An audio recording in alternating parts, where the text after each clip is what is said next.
Queridos amigos, abra comigo nesta noite a palavra de Deus que se encontra no Evangelho de João, no capítulo de número 10, versículo de número 10. João, capítulo 10, este versículo, estas palavras do Salvador tão gráficas, tão impactantes. O ladrão, diz o Salvador, o ladrão não vem senão a roubar, a matar e a destruir.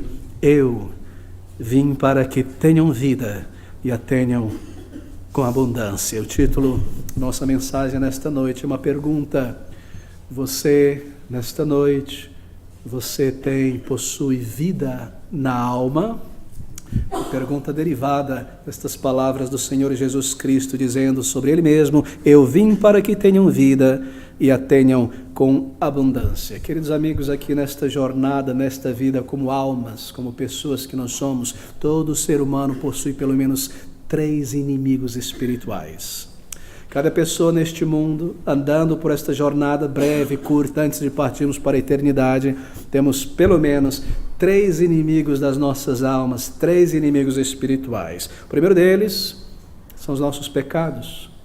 Um coração pecaminoso, um coração que ama o pecado, é como uma fonte poluidora, continuamente jorrando poluição para a mente, para a memória, para as afeições, para as palavras. Esse é um grande inimigo que nós temos, nos afasta de Deus, nos faz virar as costas para Deus, nos mantém distante dele. O segundo inimigo tão grande, tão poderoso quanto este primeiro é o mundo. O mundo, diz a palavra de Deus, que não faz nada para nos auxiliar a buscar a Deus e nos afastar do pecado. Ao contrário, nos afasta mais e mais do Criador e nos aproxima mais e mais daquilo que é desagradável a Ele, o pecado. Em terceiro lugar está Satanás, o diabo, descrito como o inimigo de almas, o assassino de almas. E isso não é alegoria, queridos amigos, isso é realidade espiritual. Nós temos 3 grandes inimigos e essa tríade, esses 3 grandes vilões, eles sempre andam juntos como uma gangue. Eles nunca se separam, é claro, é como uma quadrilha que tem o mesmo objetivo, que planeja, que opera junto. Essa trindade maligna, assassina, concorda junto, permanece junto, é em 3. E o seu objetivo, nos diz o Salvador, comparando ao ladrão, é este: matar, roubar, matar e destruir. Bem, aqui na palavra de Deus, o maligno, o coração humano, o mundo é comparado pelo próprio Salvador, veja você, a um ladrão. Ouça essas palavras do versículo 10. O ladrão não vem senão a roubar, a matar e a destruir. Um ladrão, roubar, matar e destruir. Ele se aproxima para roubar, tendo roubado ele mata, tira a vida, e tendo tirado a vida ele destrói o corpo. O ladrão vem senão para roubar, matar e destruir. Ele rouba a alma, ele mata a alma e ele destrói o corpo.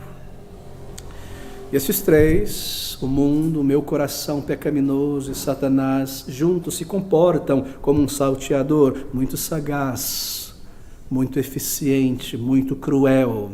E o seu objetivo é este: roubar a tua alma e a minha, assassinar a alma e por fim a alma e o corpo no inferno. E eles podem ser visualizados sempre andando juntos como uma gangue. Mas será que é correto ver também individualmente cada um deles, como ladrão? É claro que é. O mundo é um ladrão, porque o mundo nos afasta de Deus e nos rouba a oportunidade de conhecer o nosso Criador, nos atraindo para todos os tipos de coisa. Esse coração é um ladrão porque ele mente para a mente e nos diz que nós devemos ir neste caminho. Siga o teu coração. Mas a Bíblia vem e diz: o coração é corrupto, enganoso e maligno. Assim nós somos roubados. E por fim Satanás, que usa o coração humano, e é tão fácil para ele, e a tentação deste mundo para nos manter longe do nosso Criador e do Salvador que Ele enviou a este mundo. Bem, Satanás e o pecado um dia já roubaram o ser humano. Todos nós, queridos amigos, aqui fomos criados por Deus, nós não surgimos do nada do mero acaso, da mera chance. Há um Criador que nos trouxe a existência e nos trouxe a existência com um propósito. Nós somos criados para a eternidade. Nós não fomos criados para morrer.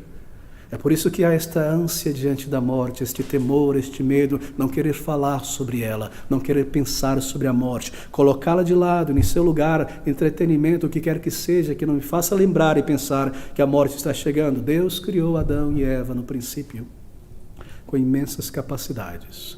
Eles eram perfeitos, não havia pecado ainda. Eles eram perfeitos em seu intelecto, poderosos em seu intelecto, perfeito na alma, perfeito no corpo, não havia enfermidade, e eles tinham habilidades fantásticas e poderosas para cumprir aquilo que Deus lhes deu de cumprir, cultivar, plantar, regar este mundo, cuidar dele, andar na presença de Deus, e tinham os recursos e habilidades para tudo isso, e também, acima de tudo isso, eles tinham comunhão com Deus, comunhão pessoal, contínua, diária. Nós lemos que ao final do dia, na viração, eles ouviam a voz do Senhor.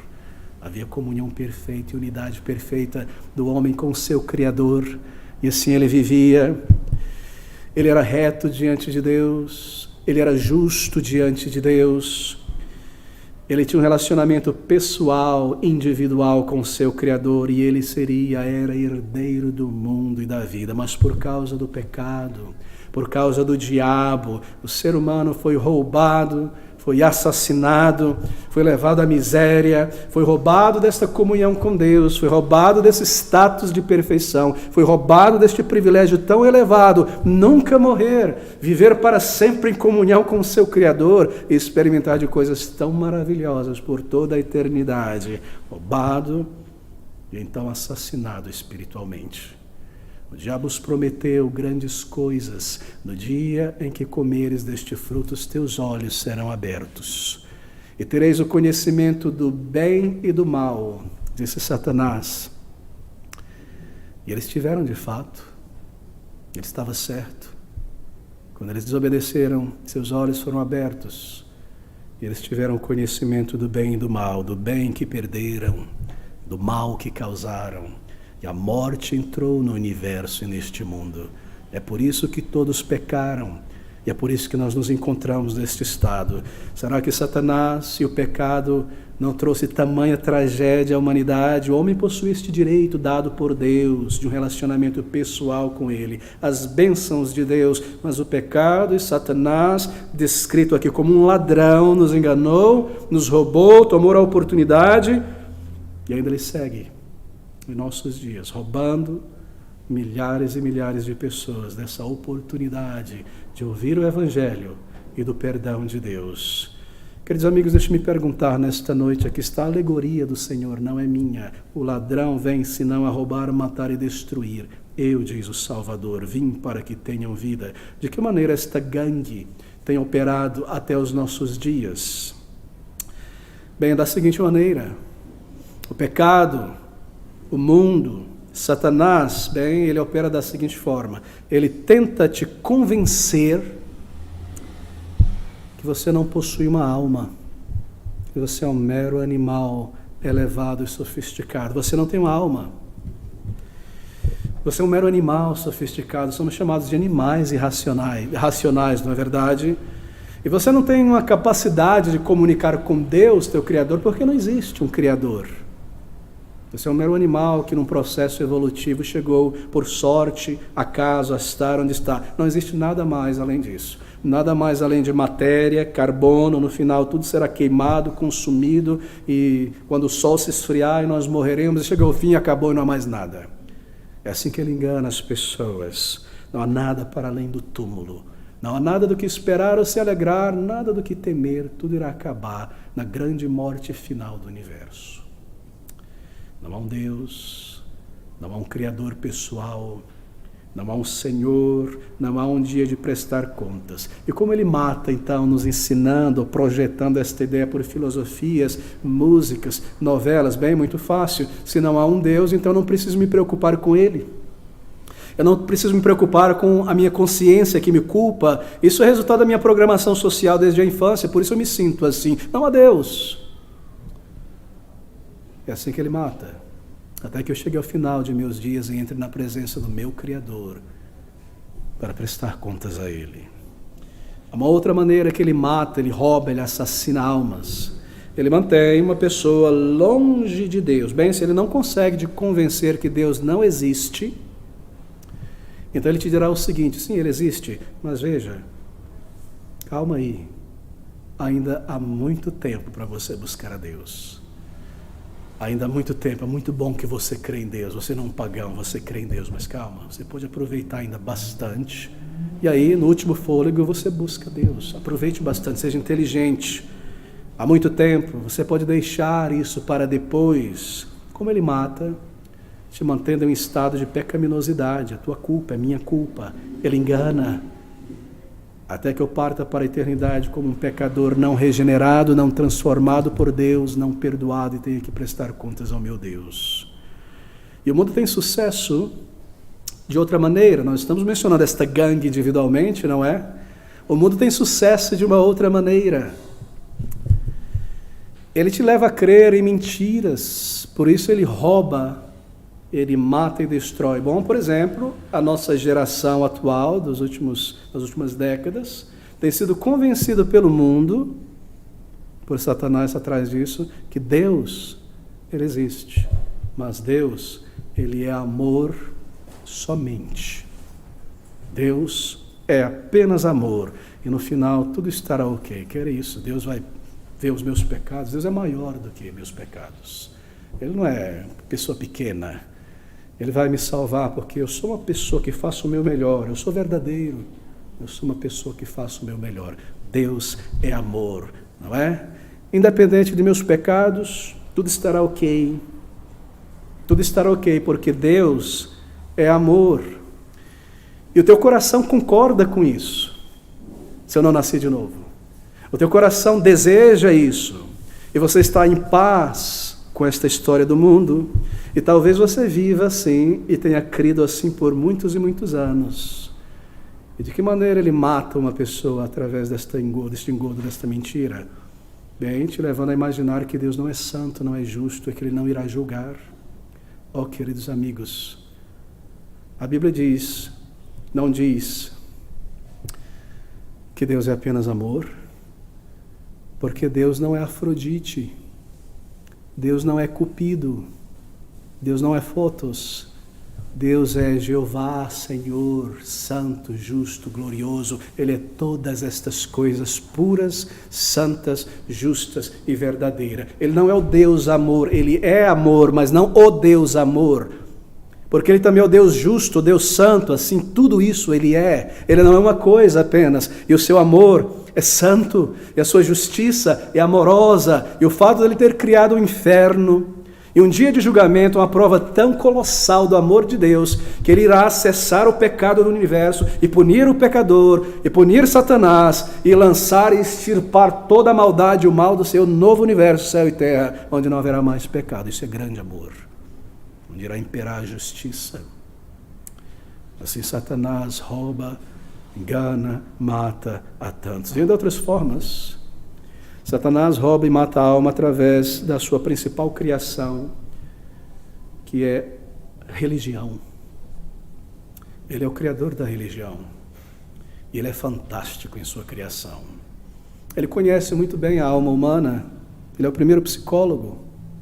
Ele conhece muito bem. Um de seus filhos disse que ele nasceu há 10 mil anos atrás e não há nada neste mundo que ele não saiba demais. Assim ele observa.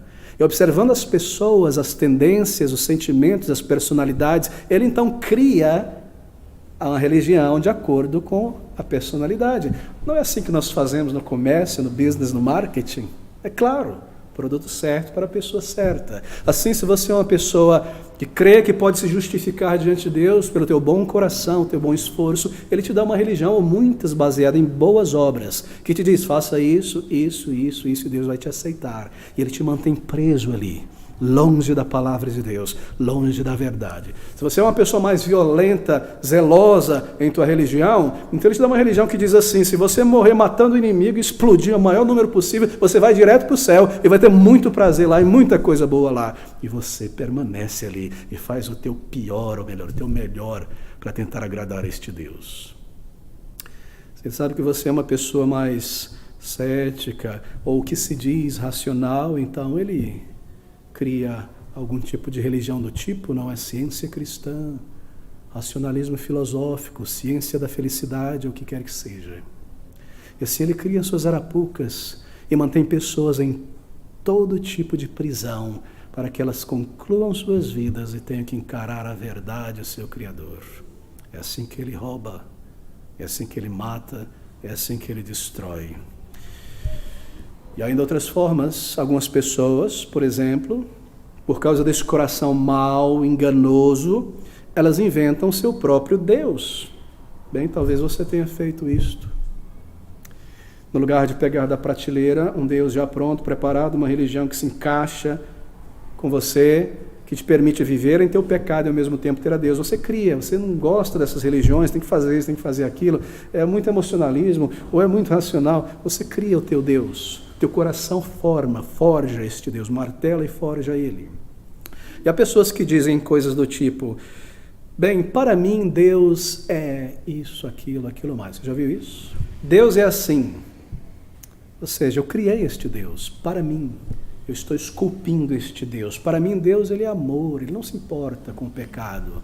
Para mim, Deus vai receber todo mundo no final. Eu estou esculpindo o meu Deus. E eu carrego este Deus dentro do meu coração. Um Deus que eu criei, um Deus que eu inventei. Por quê? Porque eu fui criado com uma alma eterna para adorar a Deus verdadeiro. E se eu não conheço, não o adoro, então eu crio o meu próprio Deus, ou eu adoro pessoas, bicho, animal, ideias, filosofias, músicas, sentimentos, projetos. Eu irei adorar alguma coisa. Assim o nosso coração projeta uma prateleira de deuses, não é verdade? Quão incrível, quão incrivelmente enganoso é o nosso coração, e assim ele nos rouba do Deus verdadeiro, de buscá-lo, de conhecê-lo, e assim nos leva à morte, à condenação final. E nós decidimos, não é? Nós decidimos crer em um Deus que no final das contas se parece muito conosco. Ele é feito à nossa imagem e semelhança, este Deus. É um Deus que não se importa com o pecado, está bom para mim, então eu não vou ser julgado. É como o Deus dos gregos, dos romanos, ou de qualquer outra religião, não é? Que é raivoso, que xinga, que mente, que engana, que trapaceia, que adultera. Um Deus como nós, um Deus que não vai interferir na minha vida, um Deus que não seja santo, que não seja justo, que não ponha o dedo em meu pecado, que me deixe viver em meu pecado. Eu criei este Deus, eu satisfaço a minha consciência, a minha necessidade de adorar, e eu sigo em frente em meu pecado. Eu amo este Deus. Ele não me condena, ele não me diz que eu estou errado, ele me diz que eu estou bem como eu estou, e que eu tenho um valor como eu estou, e que ele vai me aceitar como eu estou, para que eu permaneça como eu estou. E se esse Deus que eu criei não está me agradando por algum tempo, ele começa a tocar na minha consciência, eu ponho ele de lado, deixo de crer nele, eu crio um outro Deus. É assim que o coração engana, e mata, e destrói. Bem, ele nos engana quando nós acreditamos na mentira, que diz à nossa mente que tudo entre nós e Deus está ok. Tudo está ok entre eu e Deus. Eu não sou uma pessoa má, eu não sou perfeito, não vou à igreja, não tenho uma religião específica, mas eu creio em Deus, está tudo bem entre nós. Eu não quero mudar como esta Bíblia, este pregador está dizendo. Eu não quero ser uma outra criatura nova, mudar meus padrões, meus conceitos. Eu não quero mudar, eu não desejo mudar. E o seu coração concorda com isso. E o mundo concorda com isso também. Que você não precisa mudar. E Satanás também concorda.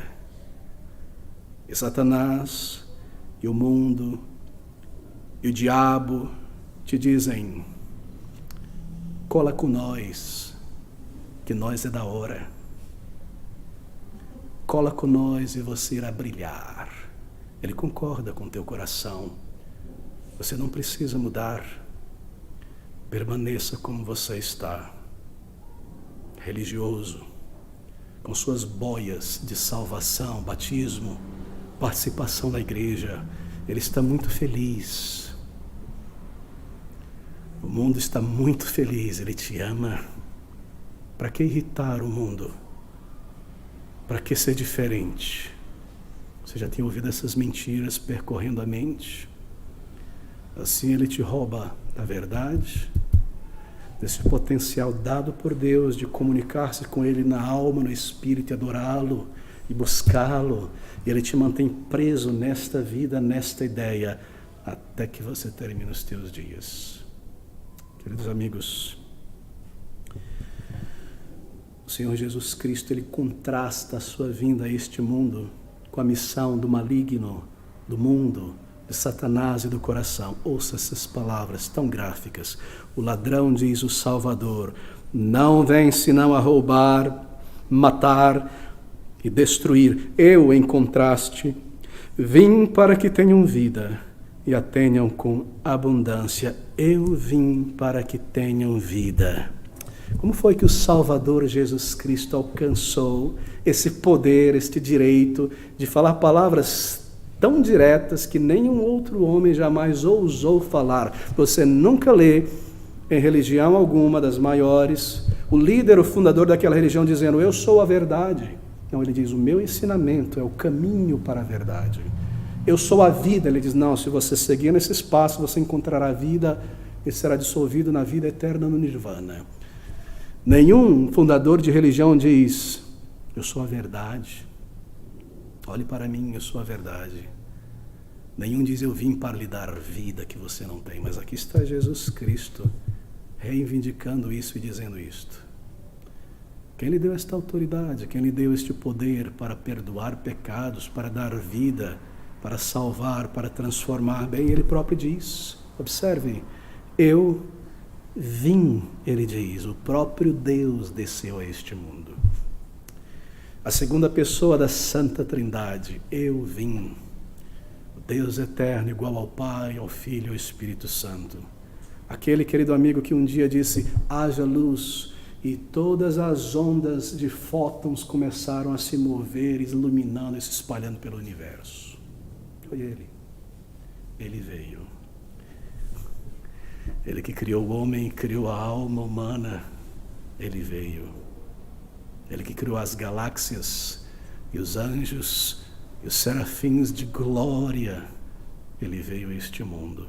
Como ele pode reivindicar este poder? Porque ele é Deus, o Deus que se fez homem. Eu vim, diz o Salvador, e eu vim, aqui está a sua missão, o seu propósito. Eu vim para dar a minha vida por homens e mulheres. Eu vim, foi para isso que ele veio, querido amigo.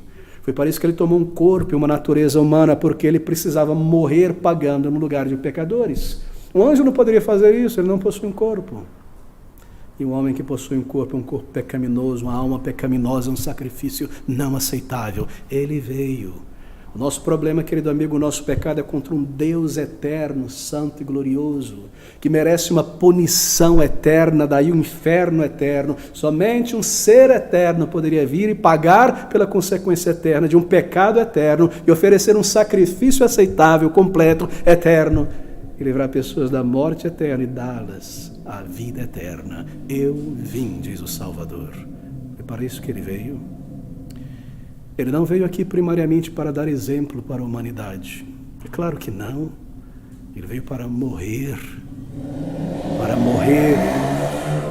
Sim, há um aspecto da vida do ministério de Cristo que é um exemplo. Mas, querido amigo, eu lhe pergunto, e se você pensar por um minuto a respeito dessa história de Cristo ter vindo para dar exemplo, em pouco tempo você entrará em angústia e desespero. O exemplo deve ser copiado. Acaso posso eu, diante de Deus, viver uma vida perfeita sem jamais pecar, seguindo o exemplo de Cristo? Acaso posso eu entregar a minha vida sem mancha e sem pecado e agradar o Salvador? Acaso posso eu levantar a mão e dizer, alguém me acusa de pecado aqui? Exemplo? Ele veio para entregar-se como um sacrifício, para sofrer em seu corpo, em sua alma, a punição que a lei de Deus, do Pai, do Filho e do Espírito Santo, comanda a um pecador.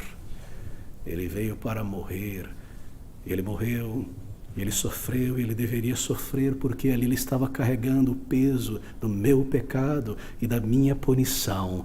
Eu vim, diz o Salvador, eu vim para que tenhais vida, vida.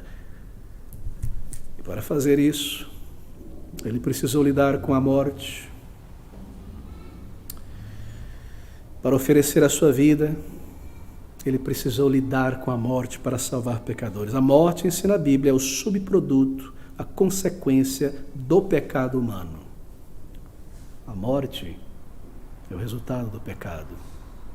A culpa que nós carregamos por nossos pecados é o subproduto dos nossos pecados. E assim, para livrar da culpa, do terror, da morte, ele precisou lidar com o pecado sendo perdoado, a culpa é removida. Então, paz, justificados, pois, pela fé em Cristo Jesus, em sua morte temos paz, a culpa removida, porque o pecado foi pago naquela cruz, naquele dia ali, em seu corpo, querido amigo. Imagine, bilhões de pessoas por quem ele veio a este mundo morrer, bilhões de almas, os pecados de cada um deles, cada indivíduo, trilhões de pecados, ele carregando tudo isso sobre o seu corpo e a sua alma naquela cruz. Cada mentira um prego no seu corpo,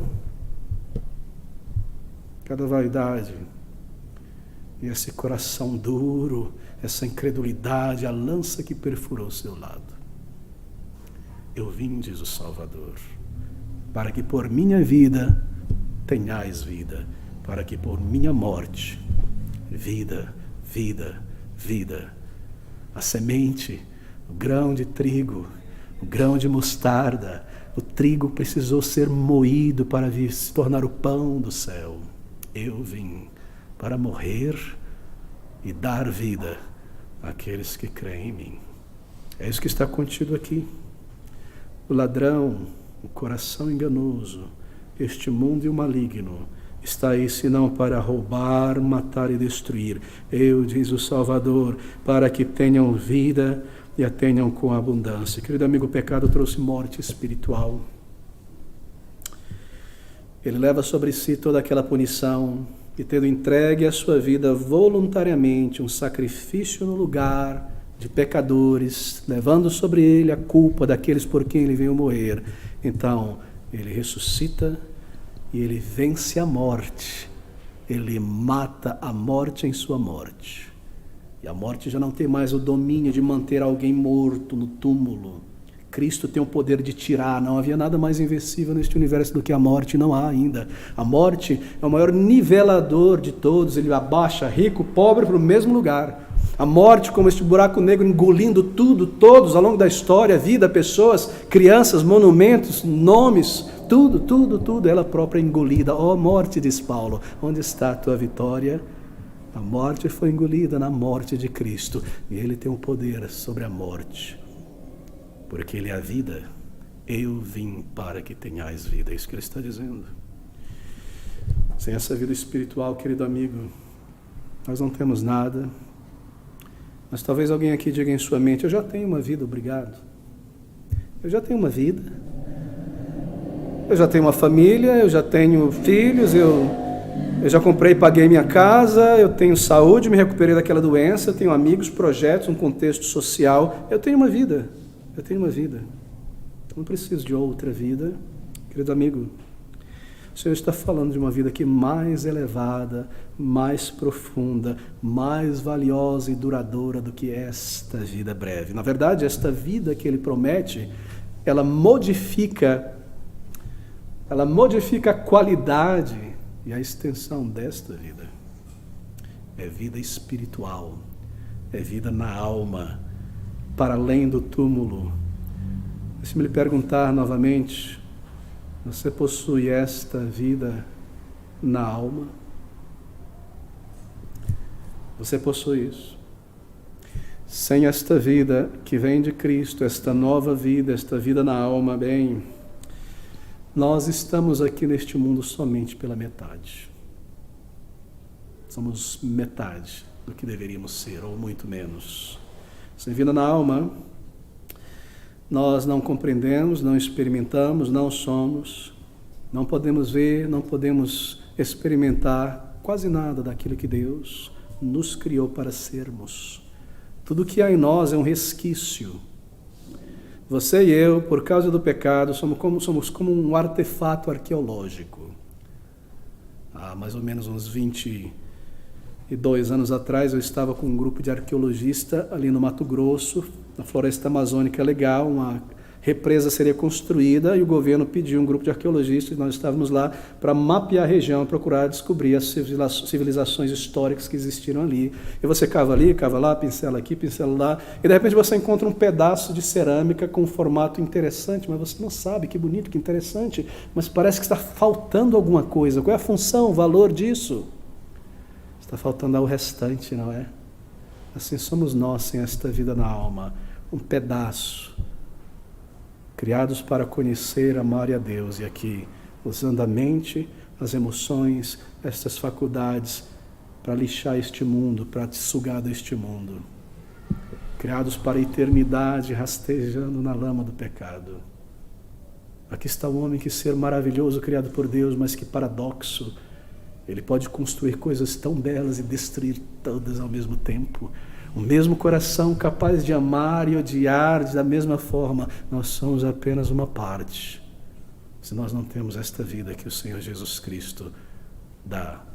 E essa é a razão de todos os problemas que nós vemos fora de nós neste mundo e dentro de nós, do vazio, da culpa e de tanta tragédia em nossa volta. Queridos amigos, sem esta vida na alma, bem, algo vital, essencial está em falta em nós. E nós não sabemos a razão da nossa culpa, do nosso vazio, do porquê da morte, do porquê do ser humano se comportar como ele se comporta.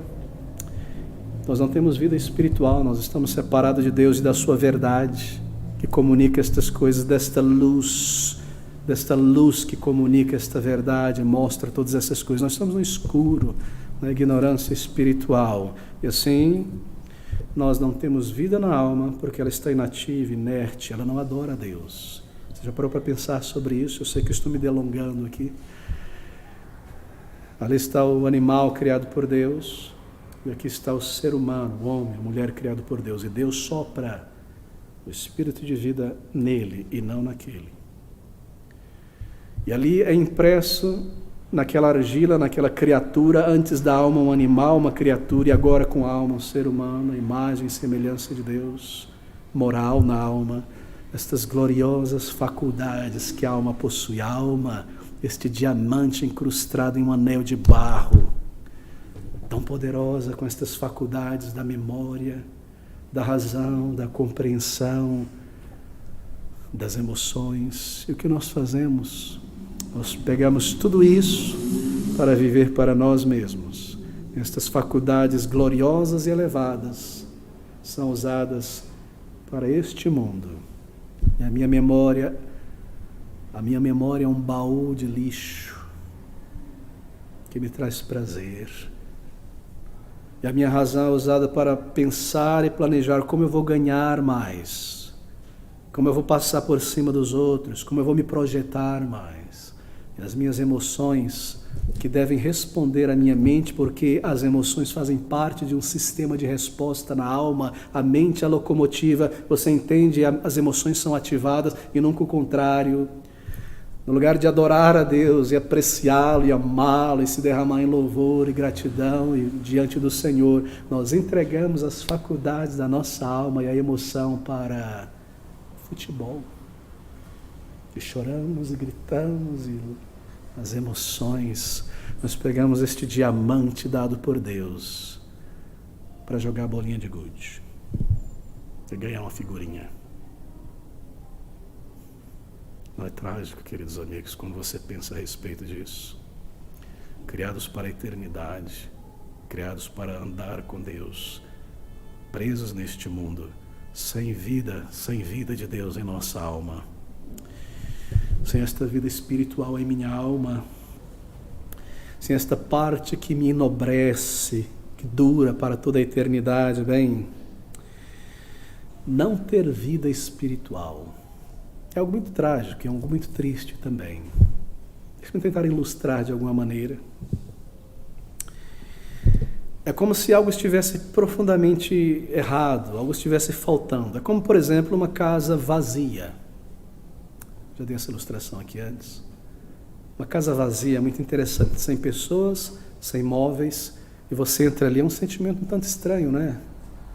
Não há pessoas, não há vida aqui dentro, não há móveis, Uma casa vazia, assim sou eu, sem vida na alma. Um corpo buscando satisfação, prazer, alimento. Pensa sobre a casa de pais, pai, mãe já idosos, né? E ali nas férias os netos estão lá, primo, todo mundo. Pensa nessa casa desta avó querida. E um determinado dia aquela casa está cheia de pessoas. Luzes ligadas, abajur ligado, vozes, brincadeiras, crianças correndo, gritando, pessoas indo, conversando, sentadas ali. O som de música, o som de talheres no prato, alegria, riso. Aquela avó, aquela mãe está tão alegre. Naquela casa, a vida ali. Então as pessoas se vão. E o silêncio vem. Não há mais vida. Você percebe o que eu quero dizer? Essa é uma ilustração simples. Sem vida na alma, que vem pelo perdão de meus pecados, a nova vida que o Espírito me dá. Eu sou como esta casa vazia. Eu não sei que ilustração usar para mostrar para você a diferença se nós temos vida espiritual ou se nós não temos, a imensa diferença que há em ter nascido de novo, em ter esta vida que Deus dá e esta vida que o mundo promete. Sem vida espiritual, eu sou uma casa vazia, você é uma casa vazia, sem vida dentro de mim, sem experiência do andar com Deus, da comunhão com Deus. Querido amigo, Cristo Jesus veio sofrer e morrer, e Ele agora pode dar esta vida. Eu vim para que tenham vida e a tenham em abundância. Quem irá receber esta vida? Estamos fazendo perguntas racionais e objetivas aqui, baseadas no texto. Nós cremos que é a verdade de Deus. E a pergunta é, depois de perguntar e responder, que vida é essa? Quem irá receber esta vida? Bem, o Senhor Jesus responde, são aqueles que ouvem a voz de Cristo e o seguem, versículo 2 e versículo 3. Aquele, porém, que entra pela porta é o pastor das ovelhas. A este o porteiro abre, e as ovelhas ouvem a sua voz, e chama pelo nome, e as suas ovelhas as traz para fora. Não é maravilhoso? Quem irá receber esta vida? Aqueles que ouvem a palavra e respondem ao chamado do Salvador. Eles ouvem a voz do Salvador no Evangelho. Eles ouvem esta mensagem clara, distinta sobre o ser humano. Como a voz ouve o timbre de voz do pastor e vai seguir aquele, e não aquele outro que tenta assobiar do mesmo jeitinho. E o Salvador, em sua voz, a sua palavra, que é a sua voz, o verbo eterno, ele diz, nós somos pecadores. E ele diz, arrependei-vos. É tão importante para nós lembrarmos que as primeiras palavras do Senhor Jesus Cristo em seu ministério público foram estas, arrependei-vos. E ouvir estas palavras ecoando na alma é responder a ela e ir ao Senhor em arrependimento como um pecador e clamar a Ele por vida e salvação. São essas pessoas que recebem esta vida na alma. Se o Salvador chama e diz, confia em mim, tome o meu jugo, confia em sua alma e em para a eternidade, então eu lanço fora todos os ídolos, eu vou a Cristo como eu estou, eu estendo a minha mão vazia de méritos para receber o tesouro da vida eterna.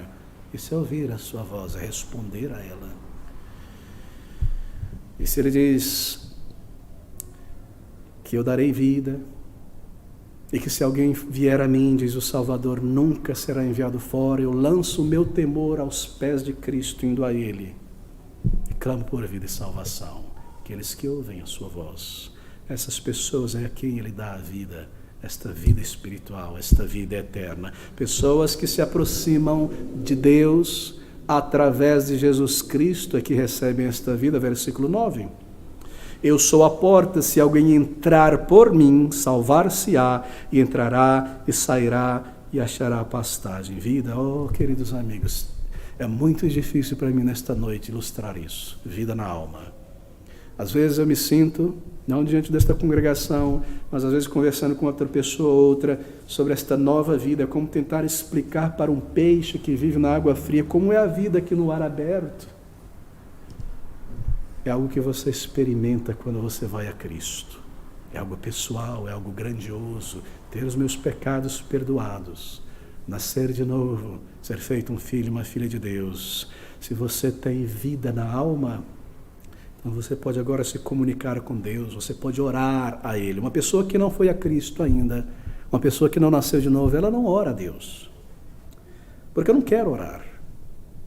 Eu não busco a Deus. Deus está muito longe, eu estou aqui, de vez em quando eu faço uma prece. Na verdade, nós não queremos orar, nós não sentimos que devemos orar. Não há essa compulsão que Deus irá ouvir, mas quando você recebe esta vida da alma, a oração então muda. Você tem prazer em orar. E a oração, se você é uma pessoa religiosa, bem, ela deixa de ser um ato religioso. E agora ela se torna comunicação e comunhão com Deus. E você sabe que Ele te ouve. Isso é vida na alma. A alma desperta, ressurreta. E conforme os dias, as semanas passam, você acumula um diário de evidências de respostas às suas orações. Você sabe que Ele te salvou. A comunicação, a vida, há um relacionamento com o Criador agora. Quando você busca e recebe esta vida das mãos do Salvador em arrependimento e fé, você tem uma nova natureza dada a você. Uma pessoa que não nasceu de novo, que não tem esta vida, ela é dirigida por coisas terrenas e pelo ego. As coisas que movem uma pessoa, seu desejo, seu ego, são interesses desta vida ou relacionados a si mesmo, ainda que religiosos. Aqui, agora, a minha vida em volta, em 2 anos, em 3 anos, o que eu irei alcançar, o que eu posso ter, como eu vou estar, como eu vou envelhecer, etc. São motivos, queridos amigos, são motivos tão mais elevados que uma pessoa tem quando ela recebe esta vida, essa vida espiritual. Se você tem uma nova natureza, tantas coisas te afetam que não afetavam antes. Você se torna uma pessoa mais sensível. Você se torna uma pessoa espiritual. É triste ver o estado e a condição que o pecado nos leva. A Bíblia diz que nos últimos dias, e isso sempre aconteceu, mas pioraria, um dos aspectos do ser humano sem Deus é que ele perderia a afeição natural. Sabe o que é afeição natural? Esta afeição dada na criação a cada ser humano, daí natural, por um outro ser humano criado à imagem e semelhança de Deus. De modo que quando você está ali tranquilo e vem alguém em dificuldade, esta afeição te leva a ajudar a agir. Isso acabaria. E quantas vezes nós temos visto isto? Pessoas morrendo e sofrendo e sendo violentadas ou atacadas, e as pessoas olhando como que estivesse vendo um filme no celular e passam direto, riem um pouco e vão embora. Não há vida, não há vida de Deus, não há vida de Deus. Eu não consigo ver esta pessoa como um ser criado à imagem e semelhança de meu Criador. Ele não é meu próximo. É tão triste não ter vida na alma. Não conhecer a Deus, não andar com Deus, não ter em você o propósito e o significado da tua existência, não conhecer a vida e a eternidade sem vida na alma. Queridos amigos, há uma mudança tremenda com a vida na alma.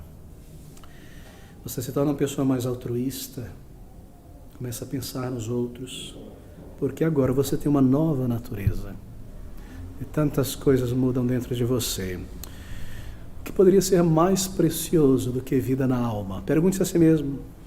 Poder dizer, eu recebi de Deus uma dádiva que eu não posso medir, que eu não posso avaliar, a dádiva da vida, vida eterna, vida em minha alma, salvação, certeza da vida eterna. Começando aqui, a vida eterna começa aqui na salvação, na conversão, comunhão com Deus, o andar com o Senhor. Mesmo aqui nós começamos a desfrutar deste antigozo da eternidade, respostas de oração, bênçãos do Senhor, grande paz, grande antecipação da eternidade. A morte deixou de ter aquele esporão do medo, do terror, porque para nós esse esporão foi cortado, não há condenação mais com a morte. Nós abriremos os nossos olhos diante do Criador, como diz João com esta ousadia, se nós temos vida em nossa alma. Quantas bênçãos poder experimentar a vida eterna, iniciando aqui, então na eternidade um novo corpo, na presença do Senhor em um novo mundo. Que poderia ser mais precioso? Eu jamais poderia ter merecido isso. Eu jamais poderia ter alcançado isso. Isto é dado. Eu vim, diz o Salvador, Jesus. para que tenhais vida eterna. Foi isso que ele fez, foi isso que ele trouxe, foi isso que ele alcançou. Deixa eu lhe perguntar, por fim, nesta vida aqui, neste mundo, como você é tratado pelo mundo? Você já observou a maneira como o mundo interage com você? Sim, você sempre observa a maneira como você interage com as coisas. Mas você já levantou os olhos em volta e viu como o mundo lhe trata? Você perguntou sobre isso? Se você não deseja esta nova vida que Cristo dá, bem, queridos amigos, se você não deseja ir ao Senhor e você prefere este mundo, esta vida, em outras palavras, o teu pecado, bem, como este mundo então vai te tratar? É muito fácil perceber, não é? Ele não irá lidar com você de uma maneira muito justa. Este mundo irá lhe tratar como uma criatura temporária, um mero animal sofisticado. Não acredito nessa história de Deus. Não acredito nessa história de Deus. Nós somos animais que evoluímos, estamos aqui, animais, não é? Assim, uma ameba, uma minhoca tem tanto valor quanto um homem. Nós somos animais aos olhos do mundo, das políticas deste mundo.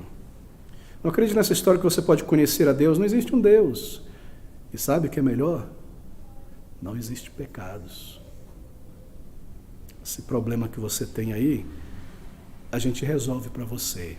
Nós criamos uma teoria de que algo aconteceu lá na infância e tudo o que você faz agora é resultado daquilo.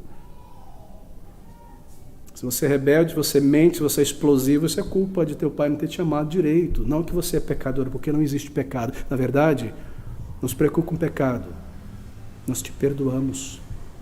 O mundo perdoa os teus pecados. Como? Dizendo que eles não existem. Nós te perdoamos em pensar nesta besteira. Cresça, evolua. Evolua. Esta é a vida, ser tratado dessa maneira. É assim como o mundo irá te tratar, uma criatura temporária. Mas Deus trata você como uma alma eterna. Esse é o significado de ter vida. Cristo veio a este mundo com tamanha compaixão, queridos amigos. Você precisa desse perdão, desta nova vida. Quem é que se importa com a alma, senão Deus? Ele te trata como alguém que possui uma alma eterna. O mundo te trata como um animal. Cristo te trata como uma pessoa que possui uma alma eterna. O mundo mente para você, e muito. E o mundo trata pessoas inteligentes e capazes como pessoas ingênuas, ignorantes. E o mundo quer que você creia nessa lorota de que tudo aqui, toda a complexidade dessa estrutura atômica, de tudo que há, das células, sistemas, moléculas, tudo isso organizado com um design perfeito, apareceu na mera chance do acaso cego e do nada. Ele te trata como uma criança que não aprendeu nada, ou como uma pessoa ingênua. Nada, que o nada do nada trouxe tudo à existência. Você realmente precisa de uma fé muito grande, não é? Para ser um ateu. Uma fé imensa. Assim nós somos tratados como pessoas ingênuas por este mundo. Ele mente para você. Por quê? Porque talvez você esteja desesperado para se livrar de Deus. E quando nós estamos desesperados para nos livrar de Deus, nós acreditamos em qualquer coisa que o nosso coração diz, que a suposta ciência diz e que Satanás nos indica. Nós abraçamos qualquer coisa irracional e absurda. Não é verdade? Mas Deus, o Senhor, Ele te diz a verdade sobre o meu estado, o teu estado. A verdade sobre o meio de salvação, a verdade sobre o dia de julgamento, a verdade sobre o perdão que há em Cristo Jesus. Isso é ter vida na alma. Ele te diz o propósito deste universo, a sua origem, a sua história, o seu final. E ele explica por que Cristo veio a este mundo, a misericórdia dele, e a tua necessidade, a minha necessidade de perdão de Deus. O mundo te trata como um pequeno número em uma planilha. Você é apenas um número entre milhões, eu sou apenas um número entre bilhões. Cristo te trata como um indivíduo pessoalmente. Está aqui, versículo 10, versículo 3, capítulo 10, 3.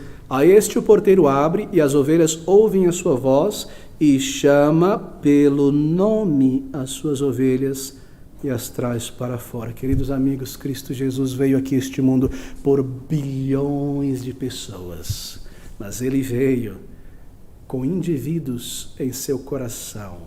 Ele sofreu e morreu por cada indivíduo pessoalmente. Eu entrego a minha vida por esta pessoa.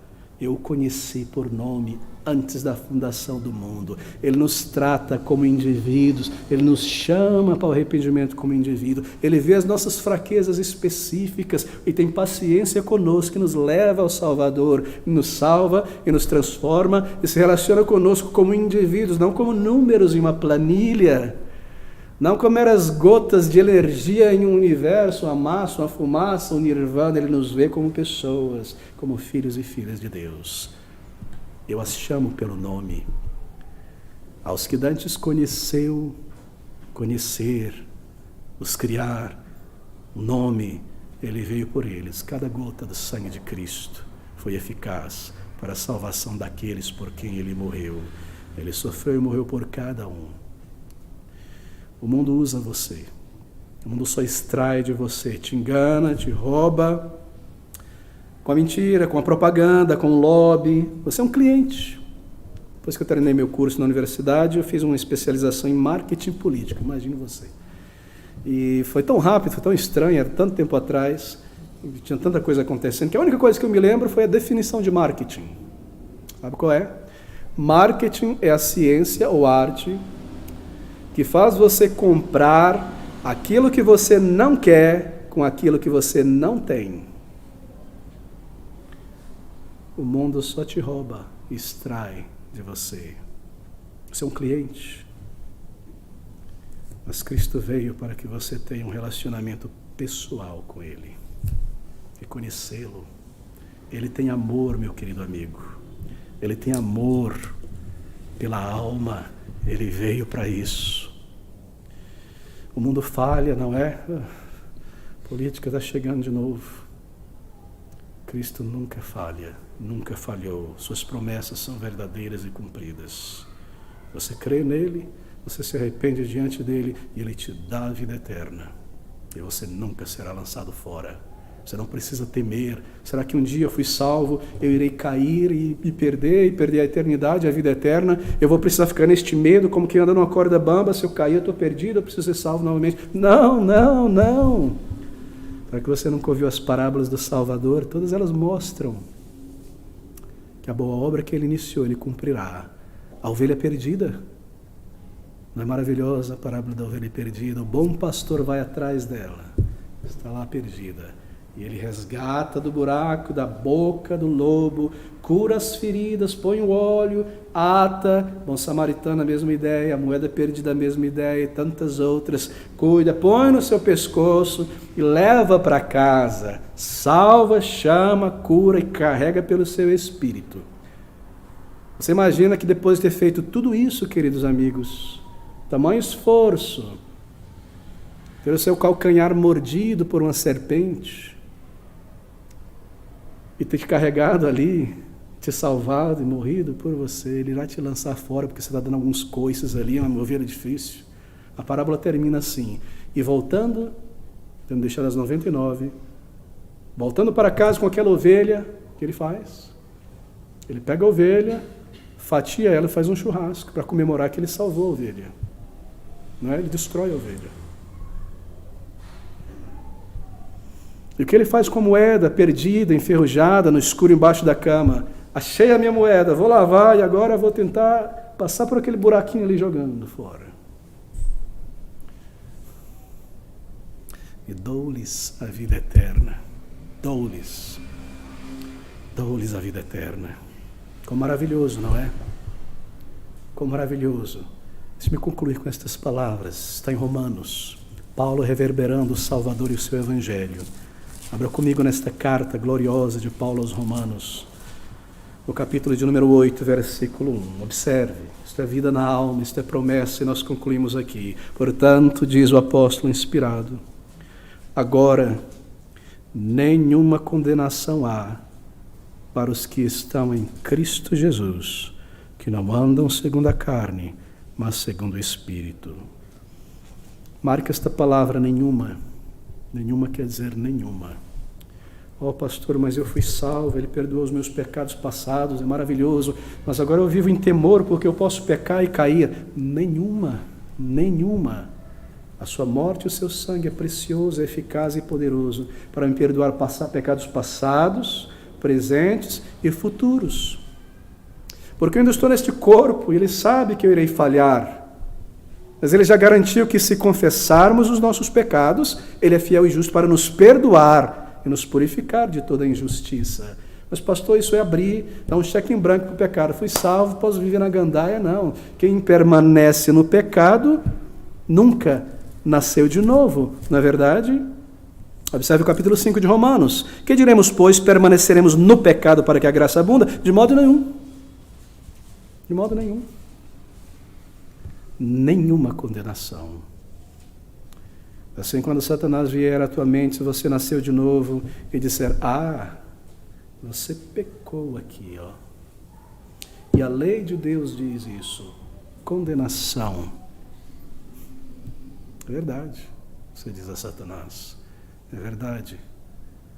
Mas aqui está a verdade. Nenhuma condenação há. Cristo julgou este caso e ele foi arquivado. E um pecado julgado, perdoado e arquivado não pode ser trazido por Satanás de volta para me acusar. Nenhuma condenação há para os que estão em Cristo Jesus. E Ele me levará ao arrependimento se eu falhar. E assim que Ele garante a salvação, me preservando, me fazendo perseverar em santificação, a boa obra que Ele iniciou, Ele completará. Salvação é isto. É se iniciar pela graça de Deus e passar a linha final. Se eu caio no meio do caminho, isso não é salvação. Salvação quer dizer completa. Salvação é ser resgatado, trazido da água e trazido para a vida. Salvação é passado, presente e futuro. Salvação é garantida, é Ele quem faz. Isto é vida na alma. Ser salvo para sempre. Que palavras? O ladrão, o coração, o mundo e o pecado. Ele irá roubar, matar e por fim destruir, se nós permanecermos onde estamos. Cristo Jesus veio para salvar.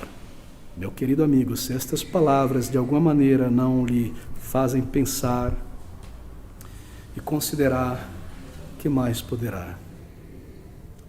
Graças a Deus pelo Espírito Santo, que fala no íntimo do coração. Ele convence do teu pecado. Ele atrai ao Salvador. Vá a Ele, da maneira como você está. Confesse a Ele todo o teu pior, toda a tua vergonha.